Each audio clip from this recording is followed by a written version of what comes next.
The insistent, almost panicked rapping on Clara's apartment door sounded less like a polite neighbor and more like someone trying to escape a moderately sized, very angry badger.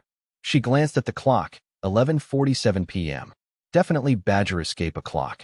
With a sigh that could power a small windmill, she peered through the peephole. A man stood hunched against the doorframe, rain plastering his dark hair to his forehead, his suit jacket, which looked suspiciously expensive even in its drenched state, clinging to him like a second, very sorry skin. He looked less like a threat and more like a drowned Labrador puppy who'd lost its way. "Can I help you?" she called through the door, her voice muffled but firm. He startled, looking up. Even through the distorted glass, she could see a flash of something, desperation, maybe a hint of embarrassment. Yes, hi. I'm Alex. I'm an intern. With Sterling Corp? Down the street." He gestured vaguely. "My temporary housing. I got locked out. Phone's dead, wallet's in the room. It's a bit of a disaster." He offered a smile that was probably meant to be charming but landed somewhere near mildly concussed. Clara hesitated. Sterling Corporation. The monolithic, gleaming tower of corporate ambition that cast a literal shadow over her much humbler, slightly crumbling apartment building. An intern? Dressed like that? Even her cat, General Meow, who usually greeted all disturbances with imperial disdain from his perch on the bookshelf, let out a skeptical chirp. Before we dive in, let us know where you're watching from in the comments. And if you believe love should feel like freedom, hit that like button and subscribe. Still, he looked genuinely miserable, and the rain was now bucketing down with theatrical intensity. "Sterling Corp, huh?" she said, unlatching the deadbolt. He had no idea who she really was, just a woman with a dry apartment and a potentially misplaced sense of civic duty. She opened the door a crack. He looked even more bedraggled up close, but also younger than she'd first thought, and there was an earnestness in his rain-streaked face. "Look, I don't usually make a habit of inviting strange, soggy men into my apartment, but you look like you're about to grow gills." She opened the door wider. "Couch is yours for the night, Alex. But if you snore or try to sell me a timeshare, you're back out with the badgers." He blinked, then a genuine, relieved smile broke through. "No snoring, I promise. And my timeshare portfolio is strictly hypothetical." "Thank you. Seriously, you're a lifesaver." And just like that, a drenched, suspiciously articulate intern with a knack for burning toast became the most interesting thing to happen to her tiny apartment in years. Clara was a creature of habit and carefully curated chaos. Her days as a freelance graphic designer unfolded in a rhythm of clicking keyboards, the rich aroma of coffee, brewed strong enough to wake the dead, or at least General Meow from his third nap of the morning, in the quiet company of her own thoughts. Her small apartment, a collection of mismatched furniture, overflowing bookshelves, and walls adorned with her own vibrant, often whimsical art, was her sanctuary.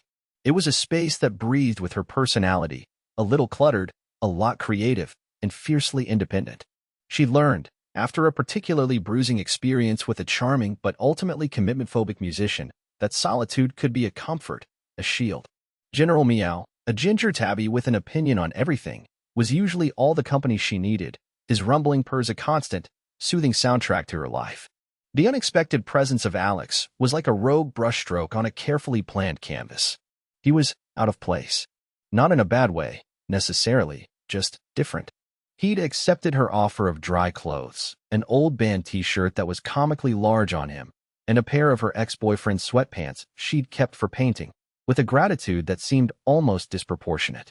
Now, he sat awkwardly on the edge of her worn velvet couch, nursing a cup of tea, his expensive, sodden shoes placed neatly on a piece of newspaper by the door.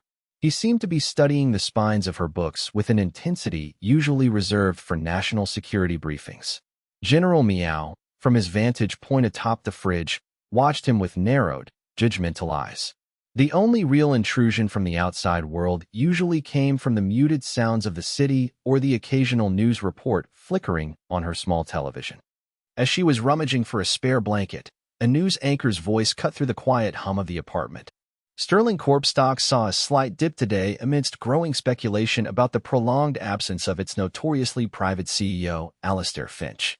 Sources close to the company remained tight-lipped. Alex, who had been absently tracing the rim of his mug, suddenly flinched, his gaze darting to the screen. He coughed, a little too loudly. Mind if we, change the channel? Not really a fan of business news. Gives me a headache. He offered another of those slightly strained smiles.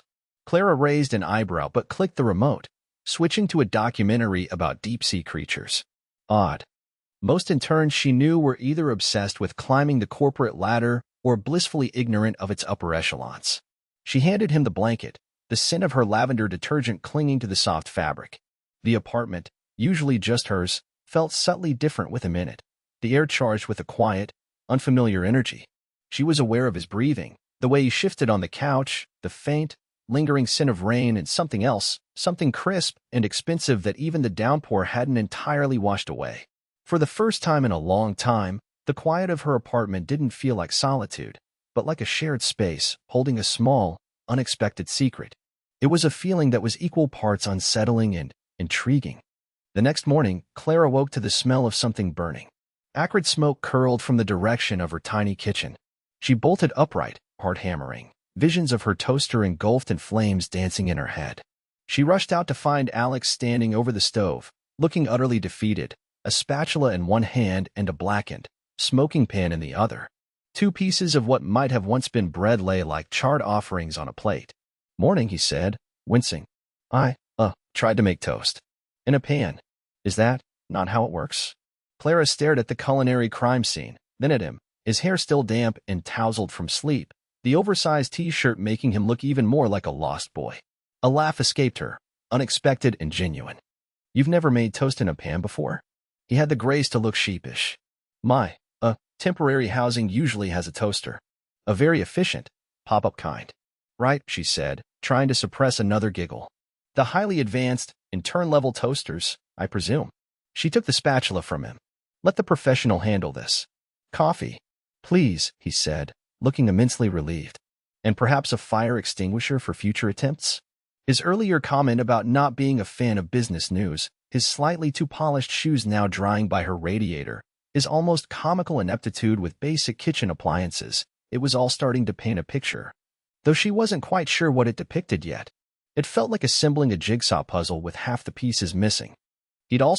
She noticed when she'd retrieved his suit jacket to hang it up to dry, left a small, incredibly sleek silver card holder on her coffee table. It was empty, save for a single, very platinum-looking credit card with no name, just a series of numbers and a discreet, embossed logo she didn't recognize. An intern with a platinum card? Suspicious. Later, as she was wrestling with a particularly stubborn software glitch on a design project, he'd wandered over, coffee cup in hand. Problem?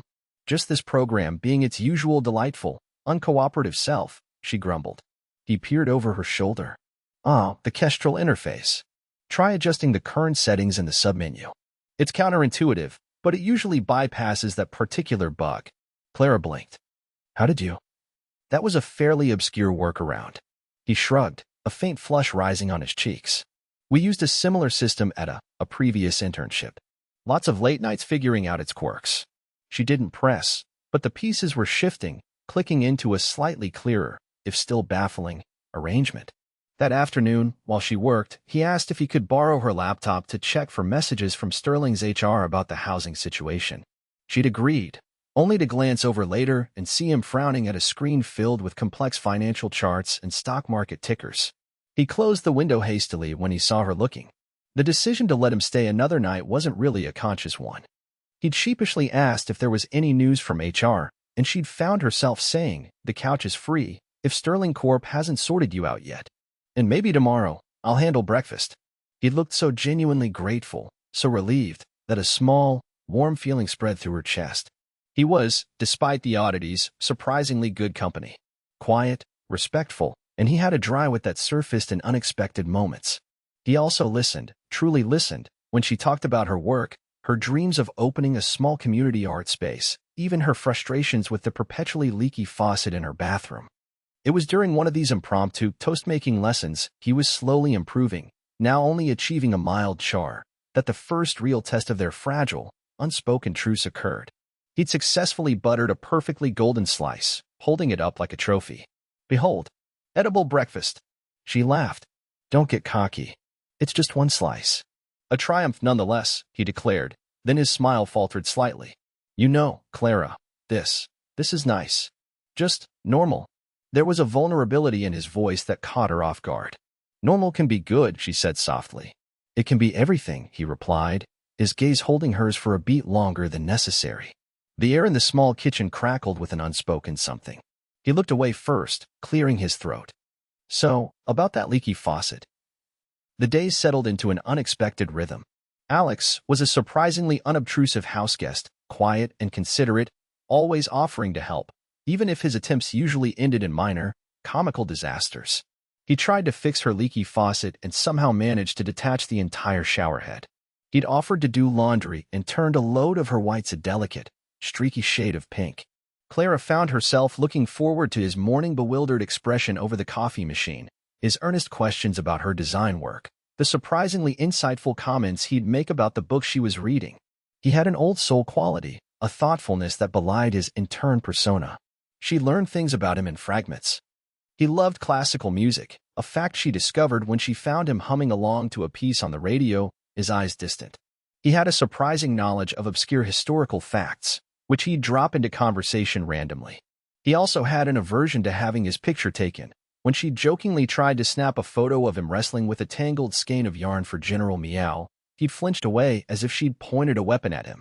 Small discoveries, like the perfectly mended lining of his expensive, but now slightly paint-spattered, suit jacket, which she'd insisted on trying to clean, or the way his handwriting on the grocery list was a strong, decisive script, added layers to the mystery. He spoke with a quiet authority, even when asking how to operate her ancient microwave. One evening, they were sharing a pizza on her living room floor, a comfortable silence between them. General Meow was purring contentedly on Alex's lap, a shocking betrayal of his usual aloofness. You know, Clara said, wiping grease from her chin, for an intern, you're remarkably well-informed about geopolitical economic trends. She'd overheard him muttering about currency fluctuations while looking at something on her laptop earlier. He tensed, just for a second. My father is in finance. Dinner table conversation was always a bit dry. Ah, she said, not quite believing him. Their moments of closeness were often followed by these small emotional retreats on his part. He'd share something personal, a flicker of the man beneath the Alex disguise, then pull back, as if startled by his own vulnerability. She was beginning to feel a dangerous tug towards him, a warmth that was more than just gratitude for his amusing ineptitude. She was afraid of what she might feel if she knew the truth, whatever it was, and equally afraid of him leaving before she found out. The outside world, however, had a way of intruding. One afternoon, as they were walking back from the local grocery store, a sleek black sedan with tinted windows cruised slowly past them. Alex stiffened, his eyes darting towards the car, his hand instinctively going to his pocket as if for a phone he didn't have. The car moved on, but the unease lingered. Just someone I thought I knew, he mumbled, but his jaw was tight.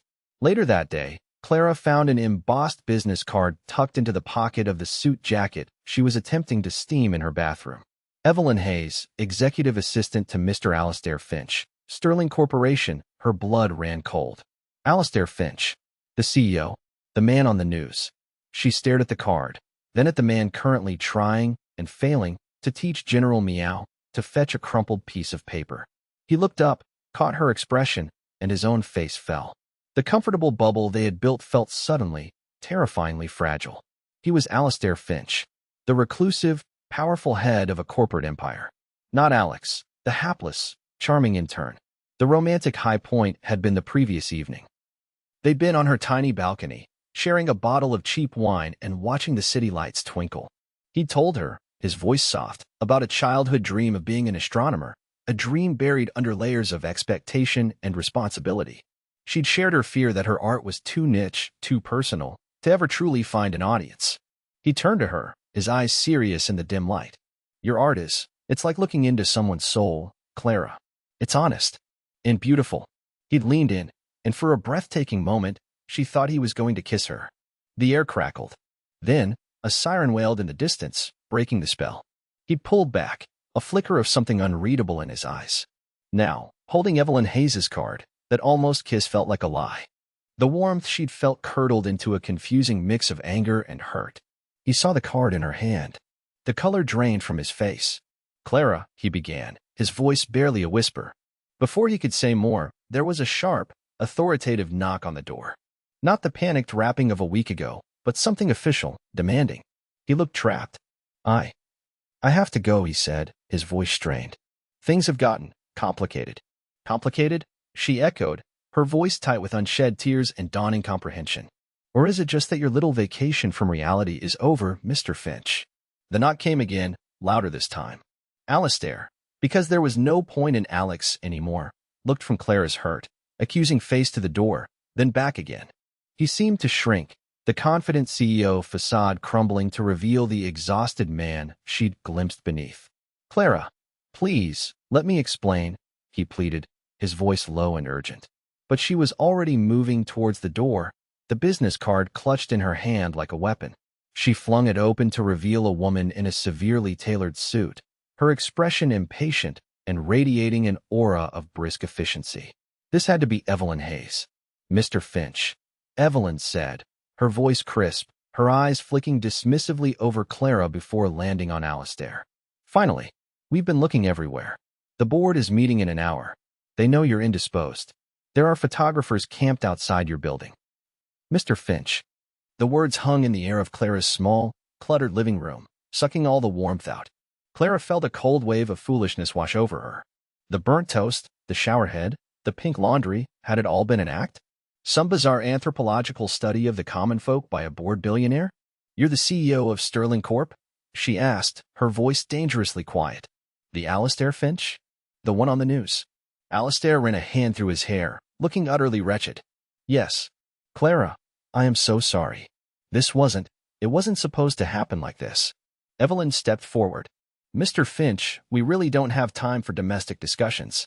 Your reputation, the company's stability. Domestic discussions? Clara repeated, a spark of anger igniting. He's been living on my couch for a week pretending to be an intern named Alex because he got locked out. I think that qualifies as a bit more than domestic. Alistair winced. Evelyn, wait outside, please. Alistair. Evelyn began, clearly unaccustomed to being dismissed. Please, he said, his voice gaining a sliver of its accustomed authority, though his eyes were fixed on Clara, filled with a desperate plea for understanding.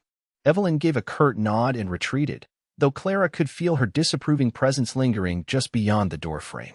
The silence that descended was thick with unspoken accusations and the weight of his deception. Clara felt a hollowness spread through her chest. The easy camaraderie, the shared laughter, the moments of quiet vulnerability, had any of it been real? Or was Alex just a carefully constructed character, designed to elicit sympathy and gain entry? She thought of the almost kiss on the balcony, the way he looked at her art. Had that been a performance too? The thought was like a shard of glass in her heart. She had let this man into her home, into her life, under false pretenses. She had started to care about Alex. But Alex didn't exist. The small apartment, once a cozy haven, now felt like a courtroom. The scent of stale coffee and burnt toast, usually comforting, now seemed like evidence of her gullibility. General Meow, sensing the tension, had retreated under the sofa, only his tail twitching with disapproval. Why? Clara finally asked, her voice raw. Why lie? Was this some kind of game? A social experiment? CEO goes undercover and lives with the struggling artist. The bitterness in her tone surprised even herself. Alistair flinched as if she'd struck him. No. God, no, Clara, it wasn't like that at all. He took a hesitant step towards her, his hands outstretched, then let them fall to his sides. That first night, I was genuinely desperate. I just walked out of a board meeting, a really ugly one. They were pressuring me to approve something I knew was wrong, ethically questionable. I just snapped. I walked out, kept walking. My driver thought I'd lost my mind. I ended up miles from my apartment, no phone, no wallet, in the rain. Your light was on. He looked at her, his eyes pleading.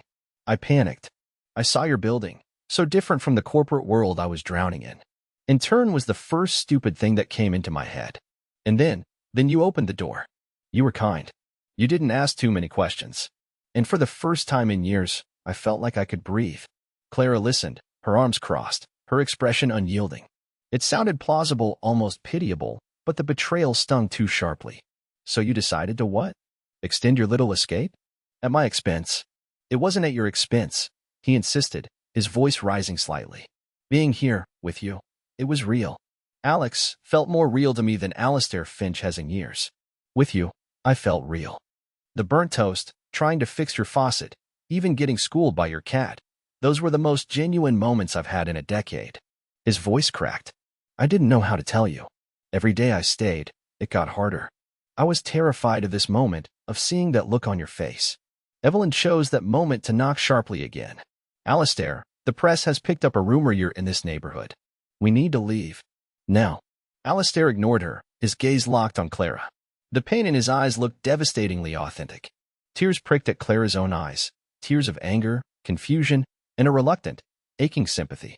So the intern, Alex, the one who couldn't make toast and was afraid of thunderstorms, that was just a character you played.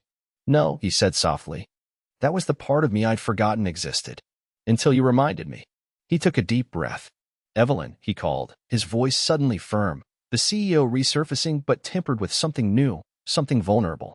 Tell the board I need an hour. Or they can find a new CEO.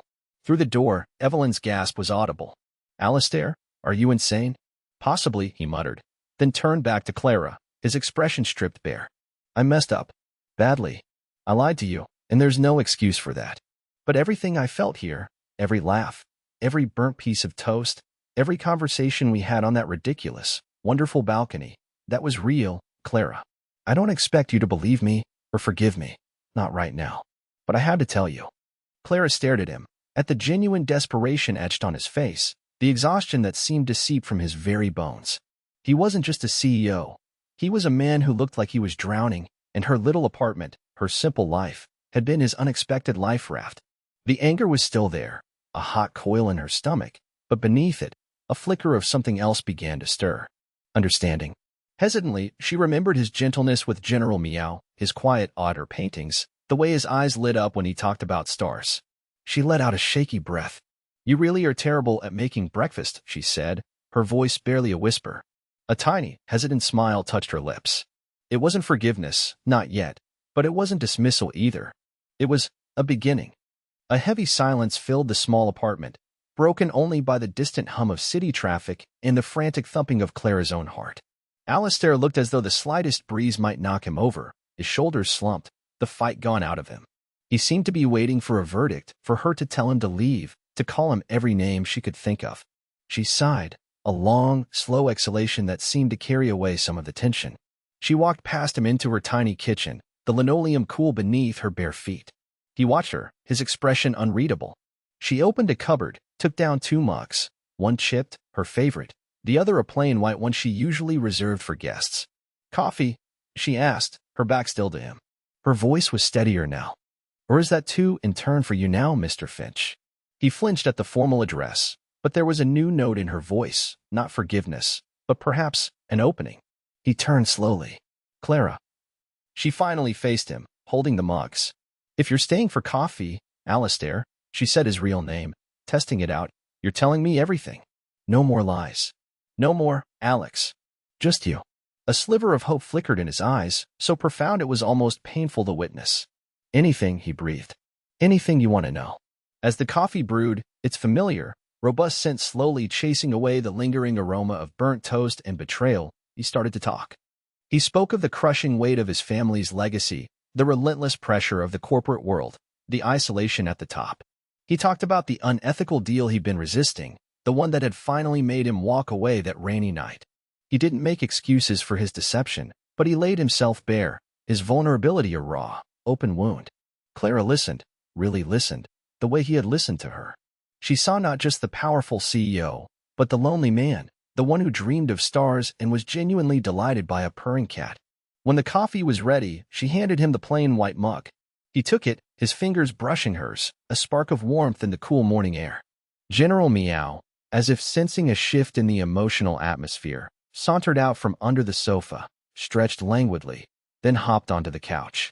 After a moment of careful consideration, the cat sniffed Alistair's outstretched hand, then, to Clara's utter astonishment, rubbed his head against it and began to purr. Clara raised an eyebrow. Well, look at that, she said, a small, genuine smile finally reaching her eyes. Even the cat's giving you a second chance, it seems. Alistair looked down at the cat, then back at Clara, a hesitant, grateful smile dawning on his own face. He has impeccable judgment. He took a sip of coffee. This is still the best coffee in the city. It's the only coffee you've had in the city for a week, made by an amateur, she reminded him, but the teasing was gentle. He met her gaze, his eyes clear and honest for what felt like the first time. Clara, thank you. For the coffee. For listening. For not slamming the door in his face. For everything. She offered a small smile in return, the hurt still there, but overlaid now with a complex tapestry of other emotions, curiosity, empathy, and a reluctant, undeniable affection. We'll see, Alistair, she said softly. We'll see. The city outside hummed with life, unaware of the small drama unfolding in a tiny apartment. On the worn coffee table, their mugs sat side by side, not quite touching, steam rising in the quiet air. It was a fragile piece, a tentative new beginning, built on the ruins of a lie, but perhaps, just perhaps, pointing towards a more honest truth. We watch as he looks at her, a genuine, vulnerable smile finally gracing his lips, the kind that reaches his tired eyes. She offers a small, almost imperceptible nod, a silent acknowledgement of the complicated path ahead. The camera holds on their hands, resting near each other on the table, the space between them filled with unspoken possibilities. Thanks for watching. If you believe in second chances and real love, give this story a like and subscribe for more.